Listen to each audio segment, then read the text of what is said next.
నాకు నువ్వు తప్ప వేరే ప్రపంచమే లేదు. నిన్ను కాకుండా నేను ఇంకెవరిని పెళ్లి చేసుకోను. నువ్వంటే నాకు ప్రాణం. ఈ ప్రాణం పోయినాకే నేను మర్చిపోవడం అనేది జరుగుతుంది. అప్పటి వరకు నేనైతే అస్సలు మర్చిపోను నిన్ను అని ఇలాంటి డైలాగ్స్ చెప్తారే. అలాంటి అబ్బాయి అయినా అమ్మాయి అయినా చివరికి వదిలేస్తే ఎలా ఉంటుంది చెప్పండి. అంతవరకు అంత డీప్గా లవ్ చేసి మధ్యలో ఏవేవో పిచ్చి పిచ్చి రీజన్స్, కొంతమంది అయితే రీజన్ కూడా ఉండదు, కట్ చేసేస్తారు మధ్యలో.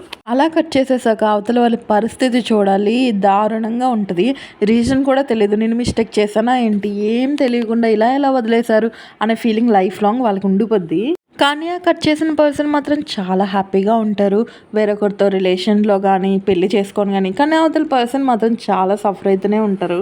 కనీసం ఆ కట్ చేసిన పర్సన్ గురించి కూడా వీళ్ళు ఆలోచించరేమో, కనీసం గుర్తు కూడా రారేమో వాళ్ళు చేసిన ప్రామిసెస్ అవినా. వేరే వాళ్ళ ఫీలింగ్స్తో మాత్రం అస్సలు ఆడుకోకూడదు. ప్రతి ఒక్కరి ఫీలింగ్స్కి ఒక రెస్పెక్ట్ ఉంటుంది.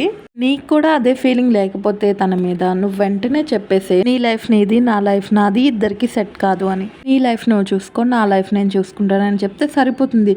అలా కాకుండా వాళ్ళ నుంచి ఏదో ఎక్స్పెక్ట్ చేస్తూ వాళ్ళతో మాట్లాడుతూ తిరుగుతూ ఇంకా ఉంటే చాలా ప్రమాదం. ఎందుకంటే అవతల పర్సన్ ఆ రిలేషన్షిప్లో చాలా జెన్యున్గా ఉన్నారు కాబట్టి వాళ్ళకి ఎఫెక్ట్ అవుతుంది. వీళ్ళ వరకు బాగానే ఉంటుంది, కొన్ని రోజుల వరకు బాగానే మాట్లాడతారు, వదిలేస్తారు. కానీ అవతల పర్సన్ చాలా సీరియస్గా జెన్యున్గా లవ్ చేస్తున్నారు కాబట్టి వాళ్ళకి చాలా ఎఫెక్ట్ అవుతుంది. కానీ ఇక్కడ ఫ్యాక్ట్ ఏంటంటే ఒకరిని మనం మోసం చేస్తున్నామంటే ఇమీడియట్ కర్మ అనేది వెంటనే వచ్చేస్తుంది. ఒకరిని మనం ఏడిపించి బాధ పెట్టామనుకో, వాళ్ళది ఏం తప్పు లేకుండా, దానికి మనం ఫ్యూచర్లో డబుల్ బాధపడతాం. సో అందుకని చెప్పి ఎవరిని బాధ పెట్టకండి. ఇష్టమైతే ఇష్టమని చెప్పండి, లేదు అంటే లేదని చెప్పండి. ఫేక్ లవ్ క్రియేట్ చేసుకొని సో వాళ్ళ అవసరానికి మాత్రమే యూజ్ చేసుకునే లవ్ మాత్రం ఎప్పుడు చేయకండి. ఎందుకంటే అది ఎప్పటికైనా మనకే ప్రాబ్లం అవుతుంది. వీడియో విషయానికి వస్తే నగెట్స్ చేశాను, స్టవ్ మాత్రం గలీజ్గా అయిపోయిందిరా బాబు.